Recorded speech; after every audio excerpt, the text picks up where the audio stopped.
बंसीलाल के टाइम में हड़ताल हुई, भजनलाल के टाइम में हड़ताल करी, चौटाला के टाइम में हड़ताल करी, देवीलाल के टाइम में हड़ताल करी, बीजेपी के टाइम में हड़ताल करी।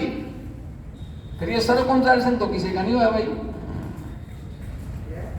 ये बीएमएस वाले एक दिन न्यू कह दो मुख्यमंत्री मुर्दाबाद, कह के दिखा दो भारतीय जनता पार्टी मुर्दाबाद, इसकी नीतियां मुर्दाबाद, कह के दिखा दो। हम ठोक के कहते हैं कि कर्मचारी में जो सरकार काम नहीं करती उसके मुर्दाबाद के नारे हर हालत में लगाएंगे, चाहे वो बीजेपी की है, चाहे वो कांग्रेस की है, चाहे वो इनेलो की है, चाहे वो जसपा की है, चाहे वो पहले और किसी की नहीं हो। क्योंकि हम कर्मचारी वर्ग की राजनीति करते हैं, किसी राजनीतिक पार्टी के लिए राजनीति नहीं करते। ये लोग तो राजनीतिक पार्टियों के लिए राज करते हैं। हमने मांग की थी कि इन कर्मचारियों को 4 घंटे की बजाय 8 घंटे का कर्मचारी माना जाए, फुल टाइम कर्मचारी माना जाए, और काम 8 घंटे का जो लक्षण दिया था ना, आधा साइड तो कई साथी ने दे दिया था कि भाई सारा दिन लाइट नहीं आती, बैठे रहते।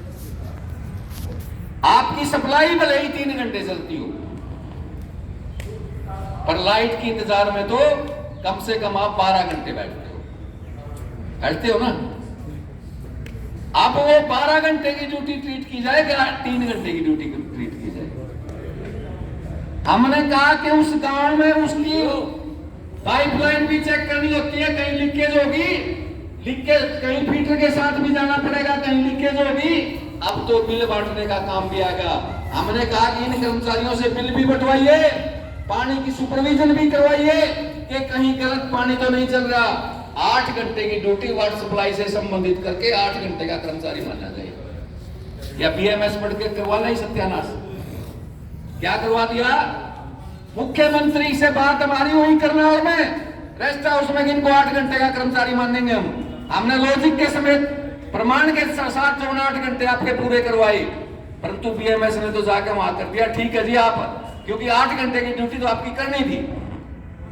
मांग हमारी थी, आंदोलन करनाल में चला हुआ था, लेकिन उसको मोड़ देने में सरकार माहिर है। क्योंकि 8 घंटे जो ना, आप इतनी सस्ती मजदूरी और कहां मिलेगी? 4 घंटे काम पब्लिक हेल्थ का करोगे, 4 पंचायत का। बीएमएस ने जाके बोला जी 4 घंटे तो पब्लिक हेल्थ का काम कर लेंगे, 4 घंटे पंचायत का काम कर लेंगे। जो ना ये गांव में सफाई कर्मचारी या कोई ये पौंड बनाने लग रहे हो, आप पीएचसी बनाने लग रहे हो, आंगनवाड़ी में काम करने के लिए कोई नहीं मिलता, इनसे काम करवा लो। करवा दिया ना आपको 8 घंटे का कर्मचारी, 4 का पब्लिक हेल्थ का, 4 का वहां। हम पूछना चाहते हैं, कोई पंचायत जो ये कहे कि मेरे फूड पे काम कर, मेरे फलानी जगह काम कर, सफाई का काम कर, इस पटवार खाने में काम कर, उसको एक बार ये पूछिए कि मेरे 4 घंटे वाटर सप्लाई के फिक्स कर दीजिए, उसके बाद 4 घंटे में आपका काम करने के लिए तैयार हूं। उस 4 घंटे के दौरान यदि किसी भी प्रकार की कोई आपातकाल स्थिति आती है या किसी को पानी की जरूरत पड़ती है तो मैं चलाऊंगा नहीं। क्या देखिए सरपंच क्या आपको लिख के दे देगा? नहीं लिख के देगा। अभी तो ताजी पंचायत बनी है, सरकार के साथ लट्ठम लट्ठा हो रहे हैं सारे सरपंच। जिस दिन सरपंच और पंचायत एक हो जाएगी ना, सरकार और पंचायत एक हो जाएंगी, उस दिन फिर देखना आपके क्या होगा। अभी तो शायद किसी से कहीं का मलबा उठवाया है, सफाई करवाई है, फिर तो घर तक के काम करने पड़ेंगे। ये घर तक के काम हम कतई तौर पर नहीं करने देंगे, ये आपको गारंटी की बात देता हूं। आप अगर हमारे क्यों नहीं करने देंगे? क्योंकि हमारे पास लॉजिक है, सरकार के खिलाफ लड़ाई लड़ने के कारण है हमारे पास। इसलिए आप साथियों से कहना चाहते हैं कि ये लड़ाई जो ना केवल एक पंचायती पंप ऑपरेटर, आज यह लड़ाई हर कच्चे कर्मचारी की लड़ाई है जिसके साथ शोषण हो रहा है।